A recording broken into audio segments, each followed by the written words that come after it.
Ada Datuk Seri Anwar kata kalau kita ungkit ni semua, Siam akan ungkit juga perjanjian Siam ke atas Kedah, pemilikan Siam ke atas Kedah. Seluruh dokumen ahli sejarah dan penghakiman pada tahun 1906 dalam kes Tengku Saat yang menentang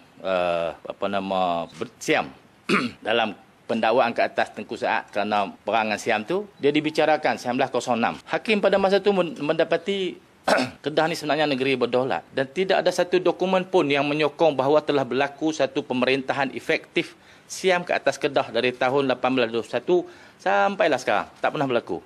Pada waktu dikatakan Kedah dijajah oleh Siam tu pun, semua pentadbiran dilaksanakan oleh Sultan Kedah. Even surat putus kecil, sekarang ni orang panggil geran tanah. Surat putus kecil pun ditandatangani dan dikeluarkan oleh bawah duli Tuanku Sultan. Kalau you yang jajah, Siam yang jajah, surat putus kecil mesti Siam sign. Sebab dia jajah kita. Tak pernah berlaku. Jadi dakwaan ada Ramasamy sebut. Ramasamy ni timbalan Ketua Menteri Pulau Pinang. Dia kata Siam jajah Kedah. Patut Kedah, Siam ambil balik Kedah.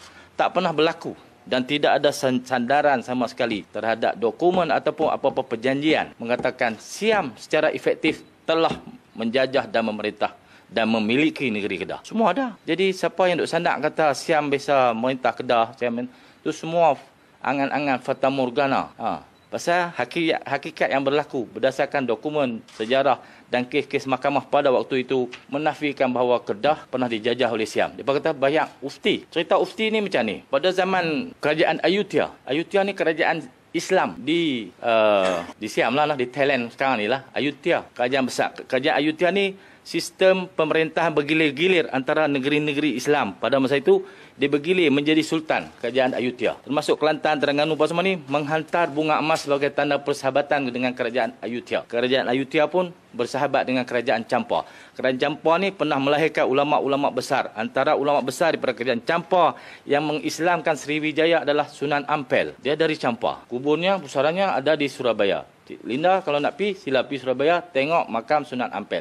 Itu dari Champa. Itu zaman tu. Ayutthaya adalah Islam sebelum diserang dan dimusnahkan dalam peperangan. Orang Thai daripada atas, daripada Sungai Kuning, turun serang kerajaan Ayutthaya, memusnahkan kerajaan Islam Ayutthaya. Jadilah, dia bukan Thai yang kulit macam saya ni. Thai kulit putih macam dia ni. Tahu? Dia ada Thai ada dua kan? Dia pergi tengok. Macam Taksin, putih. Dia Cina. Cina Thai. Thai macam saya ni tak. Itu Cina. Yang serang Kedah tu pun Cina tu. Ni Thai kulit putih tu. Daripada Sungai Kuning. Baca dokumen sejarah. Jadi kalau pembayaran ufti bunga emas kepada Ayutthaya tu tanda persahabatan. Bila orang pada Sungai Kuning ni menguasai Thai dan memusnahkan Ayutthaya, dia paksa bayaran bunga emas. Dipaksa. Tapi tidak pernah berlaku kerajaan yang efektif. Untuk kuliah sejarah berikutnya, panggil saya pitang lain pula.